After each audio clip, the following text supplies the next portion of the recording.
আমার নাম সালেহা। এই গল্পটি আমার মেয়ে লাবণ্য এবং তার জীবনের উপর ভিত্তি করে লেখা হয়েছে। আমি কুমিল্লার একটি ছোট্ট গ্রামে থাকি। যখন আমি বিধবা হলাম তখন আমার মা-বাবা আমার দ্বিতীয় বিয়ে দিয়ে দিলেন। তারা আমার বিয়ে এমন একজন লোকের সাথে ঠিক করলেন যার আগেও একটি ছেলে ছিল এবং আমারও একটি মেয়ে ছিল। এখন আমার ছেলে এবং মেয়ে একই ঘরে ঘুমাত। কিন্তু সকালে ওঠার সাথে সাথেই আমার মেয়ে প্রতিদিন বিছানার চাদর বদলে দিত। তারপর লুকিয়ে পুরনো চাদর ধুজে নিজেই স্নান করতে যেত। অনেকবার আমার মেয়ে অজ্ঞানও হয়ে যেত। দিন দিন সে খুবই দুর্বল হয়ে পড়ছিল। একদিন সকালে উঠে আমি তাড়াতাড়ি মেয়ের ঘরে গেলাম, কিন্তু সেখানকার অবস্থা দেখে আমি লজ্জায় ডুবে গেলাম। হৃদয় থেকে একটাই কথা বের হল যে, ভগবান, এমন দৃশ্য কখনো কোনো মাকে যেন না দেখা। আমার মেয়ে এবং ছেলে। আমার বিয়ের 2 বছর পরেই আমি বিধবা হয়ে গিয়েছিলাম। তখন আমার বয়স 18 বছর ছিল, কারণ আমার মা-বাবা আমার বিয়ে 16 বছর বয়সেই দিয়ে দিয়েছিলেন। আমি আমার মা-বাবার একমাত্র মেয়ে ছিলাম, কিন্তু আমার মনে হতো আমি তাদের উপর বড় বোঝা, যেন আমি তাদের মেয়ে নই। আমার জন্মের পরেই আমার মা কোনো খুশি দেখতে পাননি এবং আমার বাবা খুবই ছেলে সন্তান চাইতেন। তাই তারা আমাকে অপছন্দ করতেন এবং সবসময় আমাকে এড়িয়ে চলতেন। তারা আমাকে হৃদয় থেকে ভালোবাসতেন না। তারা আমাকে নিজের মেয়ে হিসেবেও স্বীকার করতেন না এবং সবসময় আমার উপর রাগ করতেন। কিছু পারিবারিক বাধ্যবাধকতার কারণে আমার বাবা দ্বিতীয় বিয়েও করতে পারেননি। এজন্য তারা আমাকে খুবই ঘৃণা করতেন। সবসময় আমার সাথে কঠোরভাবে কথা বলতেন এবং এজন্যই আমার বিয়ে তাড়াতাড়ি দিয়ে দিয়েছিলেন। আমার স্বামী সরকারি স্কুলে শিক্ষক ছিলেন। আমাদের 3 বছরের একটি মেয়েও ছিল। কিন্তু একদিন স্কুল থেকে ফেরার পথে তার অ্যাক্সিডেন্ট হয়ে যায় এবং ঘটনাস্থলেই তার মৃত্যু হয়। সেই দিনটি আমার জন্য এক বিপর্যয়ের মতো ছিল। আমার উপর বিপদ একের পর এক নেমে আসছিল। কিছুদিন পর আমার শাশুড়ি শ্বশুরও আমাকে আমার মা-বাবার বাড়ি পাঠিয়ে দেন। সম্ভবত তাদের কাছেও আমি বোঝা ছিলাম। তারাও আমাকে ভালো চোখে দেখতেন না। তাদের মতে আমি অশুভ মেয়ে ছিলাম, যেন আমি তাদের ছেলেকে মেরে ফেলেছি। তারপর আমি চুপচাপ আমার মা-বাবার বাড়ি ফিরে এলাম। আমার মা-বাবাও আমাকে খুব খারাপভাবে দেখতেন। আমি আমার মেয়েকে বুকে নিয়ে একা একা অনেক কেঁদেছি। কিছুদিন পর আমার মা-বাবা আমার দ্বিতীয় বিয়ে দিয়ে দেন এমন একজন ব্যক্তির সাথে যার আগেও একটি ছেলে ছিল এবং আমারও একটি মেয়ে ছিল। আমরা দুজনেই একই রকম ছিলাম, তাই আমাদের বিয়ে হয়ে গেল। নাহলে আমার জন্য ভালো কোনো সম্বন্ধ আসত না। তার ছেলে আমার মেয়ের থেকে 1 বছর ছোট ছিল। তার ছেলের নাম রাজীব ছিল এবং আমার মেয়ের নাম লাবণ্য ছিল। আমরা সবাই একসাথে থাকতে শুরু করলাম এবং সময় এভাবেই কেটে যাচ্ছিল। দেখতে দেখতে লাবণ্য 16 বছরে পা দিল এবং রাজীব 15 বছরে। তারপর রাজীবের বাবা মারা গেলেন, মানে আমার দ্বিতীয় স্বামীও আমাদের ছেড়ে চলে গেলেন। তার শরীর সবসময় খারাপ থাকত এবং তিনি অনেক রোগে ভুগছিলেন, কিন্তু তার অসুস্থতা সত্ত্বেও আমরা কোনোভাবে দিন কাটাচ্ছিলাম। তার চলে যাওয়ার পর ঘরের সমস্ত আনন্দ ম্লান হয়ে গিয়েছিল। আমাদের নিজের একটি বাড়ি ছিল, তাই ভাড়ার চিন্তা ছিল না এবং আমার বাড়িতেই একটি ছোট মুদি দোকান ছিল। এক রাতে যখন আমরা সবাই ঘুমাচ্ছিলাম, হঠাৎ একটি জোরে আওয়াজ হল। আমার হৃদয় থেমে গেল এবং আমি খুবই ভীত হয়ে গেলাম। আমি দেখলাম যে আওয়াজটা রাজীবের ঘর থেকে আসছিল। আমি তার ঘরের দিকে দৌড়ে গেলাম এবং দেখে হতবাক হয়ে গেলাম যে ঘরের ছাদ ভেঙে পড়েছে। এটি দেখে আমি আতঙ্কিত হয়ে গেলাম। আমার ভয় হচ্ছিল যে রাজীব হয়তো ছাদের নিচে চাপা পড়ে গেছে। যখন আমি কাছে গিয়ে দেখলাম, তখন পেলাম যে রাজীব সেখানে নেই। সম্ভবত সে বাথরুমে যাওয়ার জন্য উঠেছিল, তাই তার প্রাণ রক্ষা পেয়েছিল। আমি ঈশ্বরকে ধন্যবাদ জানালাম যে রাজীবকে কোনো আঘাত লাগেনি। যদি তার কিছু হয়ে যেত, তবে আমি তার মৃত বাবাকে কি মুখ দেখাতাম? কিন্তু আমাদের কাছে এত টাকা ছিল না যে আমরা ছাদটি আবার ঠিক করতে পারতাম। ঘরের অবস্থা খুবই খারাপ হয়ে গিয়েছিল এবং আমরা সেটিকে সেভাবেই ছেড়ে দিয়েছিলাম। এরপর আমি নিজের বিছানা রান্নাঘরে নিয়ে এলাম এবং বাচ্চাদের বললাম যে তারা ঘরে ঘুমাবে, কারণ বাইরে খুব ঠান্ডা ছিল। ঘরে একটি বিছানা এবং একটি খাটিয়া ছিল, যেখানে 2 জন মানুষ কষ্টে ঘুমাতে পারত। এখন 2 জন বাচ্চাকে একই ঘরে ঘুমাতে হচ্ছিল। পরিস্থিতি এমন ছিল যে কিছু করার ছিল না। একটি ঘরে দোকান ছিল এবং আমার স্বামী বাড়িতে মোট 3টি ঘরই বানিয়েছিল। যদিও আমাদের 3 জনের জন্য এই ঘরগুলো ঠিক ছিল, কিন্তু একটি ঘর দোকানের জন্য দরকার ছিল। আমাদের এইভাবেই চলে যাচ্ছিল। একদিন আমার ছেলে মেয়ের ঘরে ঘুমাল। তখন সকালে কিছু এমন ঘটল যা দেখে আমি অবাক হয়ে গেলাম। রাজীব সকালে উঠে নাস্তা করতে বসেছিল, অথচ লাবণ্য তখনও ঘুমাচ্ছিল। সে এত দেরি পর্যন্ত ঘুমাত না, কিন্তু আজ কেন ঘুমাচ্ছিল? তার অভ্যাস ছিল যে সে সকালে তাড়াতাড়ি উঠ। আমি তাকে ডেকে তুললাম, কিন্তু সে উঠছিল না। কিছুক্ষণ পর যখন আমি তার ঘরে গেলাম, তখন দেখলাম যে সে অজ্ঞান হয়ে পড়ে আছে। আমি খুবই ভয় পেয়ে গেলাম। তাকে কি হল? আমি তৎক্ষণাৎ রাজীবকে বললাম যে কাছের ডাক্তারকে বাড়িতে নিয়ে আসো। ডাক্তার বাড়িতে এলো এবং বলল যে লাবণ্য অজ্ঞান হয়ে গেছে এবং খুব দুর্বল। তাকে বিশ্রামের প্রয়োজন, কোনো ভারী কাজ করিও না। তাকে ফল খাওয়াও, সে ভালো হয়ে যাবে। যখন লাবণ্য জ্ঞান ফিরে পেল, তখন আমি তাকে জিজ্ঞেস করলাম কি হয়েছিল। সে বলল যে স্রেফ বসে থাকতে থাকতে মাথা ঘুরে গেছিল এবং সে অজ্ঞান হয়ে পড়েছিল। আমি তাকে বললাম যে সে বিশ্রাম করুক এবং আমি তার জন্য নাস্তা আনতে গেলাম। যখন আমি নাস্তা নিয়ে এলাম, তখন দেখলাম যে লাবণ্য তার ঘরে নেই এবং বিছানার চাদরও উধাও। আমি বাইরে গিয়ে দেখলাম সে চাদর ধুচ্ছে। আমি তাকে জিজ্ঞেস করলাম, তুমি এই চাদর কেন ধুচ্ছ? তোমার শরীর ভালো নেই, ডাক্তার বিশ্রাম করতে বলেছে। আমি তার উপর চেঁচিয়ে বললাম, এখান থেকে ওঠো এবং নিজের ঘরে যাও। নাস্তা করো, কিছু খাও পিও, তবেই তো ভালো হবে। সে বলল, না, আমাকে এই চাদর ধুতেই হবে। আমাদের কাছে একটাই চাদর আছে। আমি বললাম, হঠাৎ করে চাদর ধোয়ার বাতিক কেন হল? এত নোংরা তো ছিল না যে তুমি এটা ধুচ্ছ। ছাড়ো, আমি নিজেই ধুয়ে দেব। কিন্তু সে আমার কথা শুনল না এবং চাদরটাকে ছাদে শুকানোর জন্য নিয়ে গেল। তারপর সে নাস্তা করল, তারপর কিছুক্ষণ ঘুমালো এবং রাজীবও কাজে চলে গেল। রাজীব শুধু হাইস্কুল পর্যন্ত পড়েছে এবং কাপড়ের দোকানে কাজ করে। সে খুবই পরিশ্রমী। বাড়ির দোকানটি আমি নিজেই চালাতাম, তবে সেই দোকানে সাধারণত বাচ্চারাই আসত। দিন এভাবেই কেটে যেত। সেই দিন রাজীব আমাকে বলল, আজ আমি খেয়ে এসেছি। সে দেরিতে এসেছিল এবং লাবণ্য আগেই ঘরে ঘুমিয়ে পড়েছিল। সেও গিয়ে ঘরে ঘুমাল। আমি রান্নাঘরে আমার খাটিয়া বিছিয়ে ঘুমালাম। জায়গা বদলানোর কারণে আমার ঘুম আসছিল না। আমি আমার স্বামীকে মনে করছিলাম। আমার দ্বিতীয় স্বামী খুব ভালো মানুষ ছিলেন, তিনি আমার খুব যত্ন নিতেন। তিনি কখনোই আমাকে প্রথম বিয়ের কথা মনে করিয়ে দেননি এবং আমার মেয়েকে সবসময় নিজের মেয়ে মনে করতেন। আমিও রাজীবকে কখনো বলিনি যে সে আমার সৎ ছেলে। সেও আমাকে তার মার থেকেও বেশি ভালোবাসত এবং আমার কথা মানত। সে ঘরে একমাত্র পুরুষ ছিল এবং আমাদের একমাত্র ভরসা ছিল। নাহলে আমরা দুই মেয়ে কোথায় যেতাম? রাজীব প্রাইভেটভাবে পড়াশোনা চালিয়ে যাওয়ার কথা ভাবছিল, কারণ যদি তার কাছে কোনো ভালো ডিগ্রি থাকে তবে ভালো চাকরি পাবে। সে আমার কথা শুনত। সকালে আবার কিছু এমন হল যে আমি অবাক হয়ে গেলাম। লাবণ্য আবার অজ্ঞান হয়ে গেছে এবং এবার তার চেহারা দেখে মনে হচ্ছিল যেন তার শরীরের সব রক্ত শুষে নেওয়া হয়েছে। সে পুরোপুরি ফ্যাকাশে হয়ে গেছিল। আমি আবার ডাক্তারকে ডাকলাম। ডাক্তার বলল, আমি বিশ্রাম করতে বলেছিলাম, তাকে আপনি খাবারে কি খাওয়াচ্ছেন? আমি সব বললাম যে আমরা তাকে ডাল সবজি এবং ফল খাইয়েছি এবং কোনো কাজও করাইনি। ডাক্তার বলল, আপনি এ বিষয়টি সিরিয়াসলি নিন, না হলে আপনার মেয়ের জীবনের ঝুঁকি হতে পারে। হঠাৎ করে অজ্ঞান হয়ে যাওয়া এবং অনেকক্ষণ অজ্ঞান থাকা সাধারণ বিষয় নয়। ডাক্তার কঠিনভাবে এটি বলল এবং কিছুক্ষণ পরে চলে গেল। যখন লাবণ্য জ্ঞান ফিরে পেল, তখন আমি তাকে বললাম, তুমি যদি আবার কোনো কাজ করো তবে আমার থেকে খারাপ কেউ হবে না। কিন্তু কিছুক্ষণ পরে যখন আমি তার ঘরে গেলাম, তখন দেখলাম সে আবার চাদর ধুচ্ছে। এবার আমি তাকে দূর থেকে দেখছিলাম। এটি সাধারণ কিছু ছিল না। সে অজ্ঞান থেকে উঠেই চাদর ধোয়া শুরু করে দিত। এটি কি চলছিল?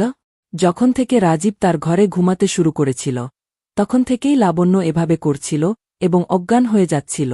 রাজীব তার জন্য সৎ ভাই ছিল, কিন্তু দুজনেই একসাথে বড় হয়েছিল। তাদের মধ্যে সগোত্র ভাই বোনের মতো ভালোবাসা ছিল। তবে কি হচ্ছিল? আমার মেয়ের স্বাস্থ্যের দিন দিন অবনতি কেন হচ্ছিল? আমি কাঁদতাম এবং ভাবতাম এটা কি হচ্ছে। একটি মেয়ে দুর্বল হয় যখন সে সন্তান জন্ম দেয়, তার ভেতরে শক্তি থাকে না। কিন্তু যুবতী মেয়েদের এভাবে অজ্ঞান হওয়া সাধারণ বিষয় নয়। পরের দিন লাবণ্য আবার চাদর ধুয়ে ছাদে শুকাতে দিল। সে এদিক ওদিক দেখছিল যে আমি তাকে দেখে ফেলেছি কিনা। আমি রান্নাঘরের জানালা থেকে সব দেখছিলাম, কিন্তু এমন ভান করলাম না যে আমি তাকে দেখছি। লাবণ্য আবার বিছানায় গিয়ে শুয়ে পড়ল এবং তার উপর চাদর ঢেকে দিল যাতে আমি কিছু বুঝতে না পারি। নিচের চাদর আছে কিনা তা আমি জানতাম না। আমি তাকে নাস্তা করালাম এবং ওষুধ দিলাম। আমাদের দোকান ভালো চলছিল না। কোনো বড় গ্রাহক আসত না, শুধু বাচ্চারা গলি আর টফি কিনতে আসত, যারা ৫-১০ টাকা দিয়ে চলে যেত। এভাবে তো চলতে পারে না। আমি খুবই চিন্তিত ছিলাম, কিন্তু এই বিষয়টি কখনো আমার বাচ্চাদের বলিনি। রাজীবকেও কিছু বলিনি, কারণ সে আগে থেকেই চাকরি করছিল। এখন যদি তাকে এই কথা বলতাম, তাহলে সে আরও বেশি চিন্তিত হয়ে যেত। কিন্তু আমি নিজেই খুবই চিন্তিত হয়ে পড়েছিলাম। উপরে থেকে ডাক্তার বলেছিল যে মেয়েকে ভালো জিনিস খাওয়া, কিন্তু ঘরে তো ডাল রুটিরও পুরো টাকা হচ্ছিল না। ঘরের খরচ চালানো খুবই কঠিন হয়ে যাচ্ছিল। একদিন খুবই অদ্ভুত কিছু ঘটল। আমি আমার ছেলে রাজীব এবং মেয়ে লাবণ্যকে এমন কিছু কথা বলতে শুনলাম যা আমার বোধগম্য হল না। আমার ছেলে বলল, তুমি তো এখনো থেকেই নিজের স্বাস্থ্যের 12টা বাজিয়ে ফেলেছ। এভাবে চলতে পারবে না। যদি এত কষ্ট হয় তাহলে আমরা এগুলো করতে পারব না। আমার মেয়ে বলল, না, আমাকে এই কাজ করতেই হবে। এরকম সুযোগ বারবার আসে না, এবং আমি জানতাম না যে আমার সঙ্গে এসব হবে। আমার কোনো ধারণা ছিল না। আমার এতটুকু শক্তিও নেই। আমার ছেলে বলল, এখন তো জানো না, আমি তোমার জীবন ঝুঁকিতে ফেলতে পারি না। মেয়ে বলল, না, মাত্র 2-4 সপ্তাহের কথা। এরপর এ সুযোগ আর আসবে না। এসব কি হচ্ছে? আমি কিছুই বুঝতে পারছিলাম না। ওরা কি নিয়ে কথা বলছে? একদিন আমি এমন কিছু দেখলাম যা দেখে আমি দাঙ্গা হয়ে গেলাম। সকালে আমার মেয়ে আবার চাদর ধুয়ে ছাদে শুকাতে দিল এবং একপাশে দাঁড়িয়ে বমি করছিল। আমি বললাম, তোমার কি হয়েছে? সে ভয় পেয়ে বলল, হঠাৎ আমার পেট খারাপ হয়ে গেল। আমি বললাম, এটা কি বলছ? তুমি কি খাচ্ছ?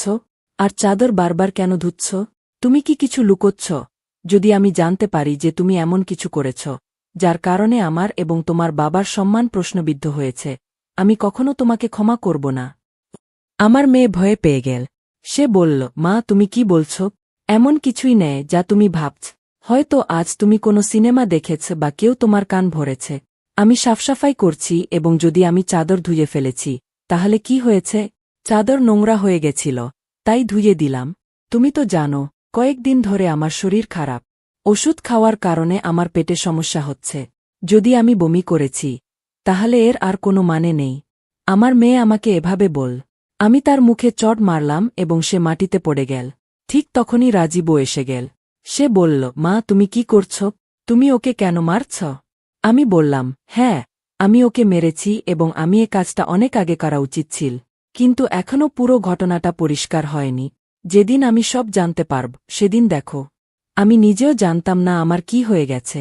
আমার মনের যেটা আসছিল আমি সেটাই বলছিলাম, যদিও এভাবে করা উচিত ছিল না। রাতে হঠাৎ আমার ঘুম ভাঙল এবং দেখলাম যে আমার বাচ্চাদের ঘরের লাইট জ্বলছে। এই সময় তারা কি করছে? তাদের তো এই সময় ঘুমানো উচিত ছিল। সন্ধ্যায় তারা বলেছিল যে তারা আজ তাড়াতাড়ি ঘুমাবে। যখন আমি ঘরের কাছে গেলাম তখন দেখলাম তারা জেগে আছে এবং কথা বলছে। তারা কিছু নিয়ে খুব খুশি ছিল। আমার ছেলে বলছিল, তুমি খুব ভাগ্যবতী। লাবণ্য বলল, হ্যাঁ, ভাগ্যবতী তো আমি, কিন্তু কাল যখন আবার আমার শরীর খারাপ হবে তখন মা আমাকে দেখে খুব চিন্তিত হবে। কতদিন এমন মিথ্যে বলবো? ছেলে বলল, কেবল কিছুদিন আরও, তারপর সব ঠিক হয়ে যাবে। তাদের কথা শুনে আমি অবাক হলাম। আজ আমি আর থাকতে পারলাম না। আমি ঘরের দরজা খোলার চেষ্টা করলাম, তখন অবাক হয়ে গেলাম যে তারা দরজাটা ভেতর থেকে বন্ধ করে রেখেছিল। কেন? দরজা ভেতর থেকে বন্ধ করার কি কারণ হতে পারে? আবহাওয়া বদলাচ্ছে, তাদের দরজা খুলে ঘুমানো উচিত ছিল।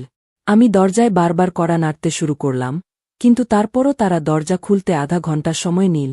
যখন আমি ঘরে ঢুকলাম তখন দেখলাম তাদের ছাড়া ঘরে আর কেউ নেই এবং তারা এমন ভান করছিল যে তারা ঘুম থেকে জেগেছে।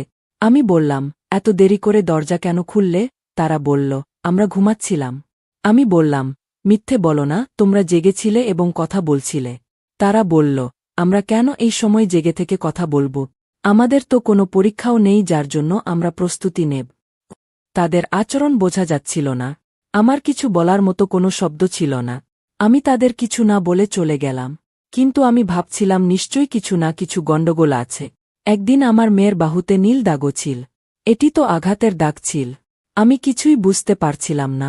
আমি তাকে জিজ্ঞাসা করলাম, সে বলল ছুরি লেগেছে, কিন্তু ছুরি তো আঙুলে লাগে, বাহুতে নয়। আমার মেয়ে নিশ্চয়ই কিছু লুকোচ্ছে।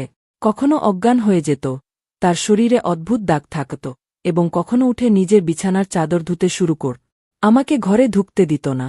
আমার মন যেদিকে যাচ্ছিল আমি সেভাবে ভাবতে চাইছিলাম না। আমার ভুল ছিল। আমি আগুন আর পানি একসাথে রাখলাম কেন? আমাকে এটা করা উচিত ছিল না। আমি সিদ্ধান্ত নিলাম, এখন কি করতে হবে।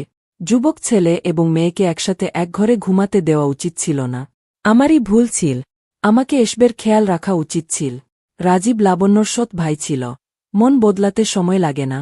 এই বয়সে বাচ্চারা খারাপ সঙ্গেও পড়ে যেতে পারে। আমি কিভাবে সৎ ভাইবোনকে একসাথে এক ঘরে থাকতে দিলাম? আমারই ভুল ছিল। যখন আমরা বাচ্চাদের প্রতি খেয়াল রাখব না তখন সমস্যা হবেই। আমি আমার ছেলে এবং মেয়ের ওপর নজর রাখতে শুরু করলাম। একদিন আমার ছেলে লাবণ্যকে কিছু দিচ্ছিল। আমি চুপি চুপি তাদের কথা শুনছিলাম। সে বলল, এটা তোমার ওষুধ। এই সমস্যার জন্য ওষুধ নিয়ে নাও, তাহলে সব ঠিক হয়ে যাবে। সে লাবণ্যকে লুকিয়ে ট্যাবলেট দিল। আমি চিন্তিত হলাম, কি ওষুধ দিচ্ছে? এমন কি সমস্যা যা তারা সমাধান করতে চাইছে এবং আমাকে বলছে না? ওষুধগুলো অদ্ভুত লাগছিল। লাবণ্য তার সাথেই নিয়ে নিজের ওড়নার নিচে লুকিয়ে ফেল। রাজীব বলল, রাতে ঘুমানোর আগে খেয়ে নিও, তাহলে পরের দিন তুমি অজ্ঞান হবে না। 2-3 দিন লাবণ্য অজ্ঞান হয়নি, কিন্তু যখন ওষুধ শেষ হয়ে গেল সে আবার অজ্ঞান হয়ে গেল। ওই দিন রাজীব বাড়িতে ছিল না। আমি আজ সুযোগ নিলাম। খুব বুদ্ধিমত্তার সাথে মেয়ের নিচ থেকে চাদর টেনে নিয়ে এলাম এবং নিজের ঘরে নিয়ে এলাম। আমাকে দেখতে হবে এতে এমন কি আছে, যার কারণে আমার মেয়ে সকালে উঠে তা ধুতে যায় এবং নিজের অসুস্থতারও খেয়াল রাখে না। যখন আমি চাদর খুলে দেখলাম, প্রথমে কিছুই দেখতে পেলাম না, কিন্তু ভালো করে দেখার পর আমি অবাক হয়ে গেলাম যে চাদরটায় সাদা সাদা চুল ছিল এবং পুরো চাদর চুলে ভরা ছিল। আমি বুঝতে পারছিলাম না এগুলো কিসের চুল, কারণ এগুলো সাদা এবং ছোট ছোট ছিল। আমি অবাক হয়ে গেলাম, কিন্তু কিছু বুঝতে পারলাম না। আমি ভাবতে থাকলাম, এসব কি হচ্ছে? আমি আমার মেয়ে এবং ছেলের কার্যকলাপের ওপর নজর রাখছিলাম এবং ভাবছিলাম, কিন্তু কোনো সমাধানে পৌঁছাতে পারছিলাম না। একদিন আমার মেয়ে জানতে পারল যে আমি চাদর দেখেছি। সে আমার কাছে এসে বসল এবং কিছুটা অদ্ভুতভাবে ভীত দেখাল। আমি তাকে জিজ্ঞাসা করলাম, কি হয়েছে? কেন এত চিন্তিত? সে বলল, মা, সেই চাদর কোথায়? আমি বললাম, আমি ধুয়ে ফেলেছি। এটা শুনে সে চলে যেতে চাইছিল, কিন্তু আমি তার হাত ধরে আটকালাম এবং বললাম, আমি সবকিছু দেখেছি। সেই চাদরে যা ছিল, আমাকে বলো এটা কি? তুমি এতদিন ধরে আমার কাছ থেকে কি লুকোচ্ছ? আমি খুবই চিন্তিত হয়ে পড়েছি। আমার মাথায় অনেক খারাপ চিন্তা আসছে। সে আমার পাশে বসে গেল এবং তারপর আমার মেয়ে এমন কিছু বলল যা শুনে আমার পায়ের তলা থেকে মাটি সরে গেল। সে বলল, মা, যেভাবে আপনি ভাবছেন সেভাবে কিছুই নয়। আসলে আমরা দেখলাম যে বাড়ির অবস্থা ভালো যাচ্ছিল না, দোকানও ঠিকমতো চলছিল না এবং ভাইজাও তেমন অর্থ উপার্জন করতে পারছিল না। তারপর ভাইয়ার এক বন্ধু তাকে একটা কাজ দিল। তার কাছে কিছু নকল বিড়ালের বাচ্চা ছিল, যেগুলো সামলানো তার পক্ষে সম্ভব হচ্ছিল না। তাই সে আমাদের সেই বাচ্চাগুলো সামলানোর কাজ দিল এবং আমাদের অনেক টাকা দিল। ভাইয়া দিনে তাদের কাছে থাকত, কিন্তু রাতে বিশ্রাম নিতে হতো। তাই সে বিড়ালের বাচ্চাগুলো ঘরে নিয়ে আসত এবং আমি তাদের দেখাশোনা করতাম। সেই বিড়ালের বাচ্চাদের চুল সকালে চাদরে লেগে থাকত, যা আমি সকালে ধুয়ে ফেলতাম। আমরা জানতাম যে আপনাকে এটা ভালো লাগবে না, তাই আপনাকে বলিনি। বিড়ালের বাচ্চাদের কারণে আমার অ্যালার্জি হয়ে যেত, যার ফলে আমি অজ্ঞান হয়ে যেতাম। ভাইয়া আমাকে অ্যালার্জির ওষুধ দিয়েছিল। মা, ভাইয়ার বন্ধু খুব ধনী এবং সে আমাদের এই কাজের জন্য অনেক টাকা দিচ্ছিল। সে আমাদের একদিনে 1000 টাকা দিচ্ছিল। আজ সেই বাচ্চাগুলো আমাদের বাড়িতে শেষ দিন ছিল, কারণ সে তাদের অন্য শহরে নিয়ে গেছে। আমরা এত টাকা জমাতে পেরেছি যে আমরা ঘরের ছাদ ঠিক করাতে পারব এবং বাড়ির রেশনও কিনতে পার। আমরা জানতাম যে আপনাকে পোষা প্রাণী পছন্দ নয়, তাই আপনাকে বলিনি। আপনি আমাদের নিয়ে কি ভাবছিলেন? আমাদের খুব খারাপ লাগল যখন আপনি আমাদের ওপর সন্দেহ করলেন। ভাইয়া সবসময় আমাদের কথাই ভেবেছে।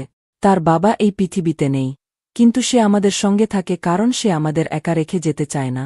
সে আমাকে নিজের বোনের মতো মনে করেছে এবং কখনো কোনো ভুল কাজ করেনি। সে দিনভর পরিশ্রম করে এবং রাতে আমি তার সাহায্য করতাম। আমি তার সাহায্য করতাম যাতে সে বিশ্রাম নিতে পারে। এটা শুনে আমার খুবই খারাপ লাগল এবং নিজের ওপর রাগও হল। আমি আমার সন্তানদের নিয়ে যা যা ভাবছিলাম, সব ভুল ছিল। আমার সন্তানরা তার থেকেও অনেক ভালো। আমি যা ভুল চিন্তা করছিলাম, সেগুলো ভুল ছিল। লাবণ্য এটা রাজীবকে বলেনি এবং আমিও তাকে কিছু বলিনি, কারণ এখন এই কাজ তো শেষ হয়ে গেছে। কিছুদিন পরে রাজীব সেই ঘরের ছাদ ঠিক করিয়ে দিল এবং আমাদের বাড়ি ঠিক হয়ে গেল। ধীরে ধীরে আমাদের অবস্থা ভালো হতে লাগ। লাবণ্য বাড়িতে বাচ্চাদের টিউশন পড়ানো শুরু কর। আমাদের অবস্থা আগের থেকে ভালো হয়ে গেল এবং আমাদের বাড়িতে আর কোনো অভাব রইল না। আমার জীবনে অনেক কষ্ট এসেছে, কিন্তু ঈশ্বর আমাকে ভালো এবং বুদ্ধিমান সন্তান দিয়েছেন। তারা বুঝেছিল যে আমাদের পরিশ্রম করতে হবে, কারণ আমাদের মাথার ওপর বাবার ছায়া নেই এবং আমি তেমন কিছু করতে পারছিলাম না। এটা খুব বড় কথা ছিল যে এখন সব ঠিক হয়ে গেছে। ঈশ্বরের লাখ লাখ শুকরিয়া যে আমি যা ভাবছিলাম তা কিছুই হয়নি। অবশেষে আমি বলতে চাই যে আপনার সন্তানদের যত্ন নিন, তাদের সাথে সময় কাটান এবং তাদের কার্যকলাপের ওপর নজর রাখুন। যখন সন্তানরা বড় হবে, তাদের বিছানা আলাদা করে দিন। আমার ভুল থেকে শিখুন এবং আপনার সন্তানদের সাথে সেই ভুলগুলো করবেন না যা আমি করেছি। আশা করি আমাদের গল্পটি আপনাদের ভালো লেগেছে। যদি গল্পটি ভালো লেগে থাকে তবে ভিডিওটি লাইক করুন, চ্যানেলটি সাবস্ক্রাইব করুন এবং নোটিফিকেশন বেলটি বাজান যাতে নতুন আপডেট সবার আগে আপনাদের কাছে পৌঁছা।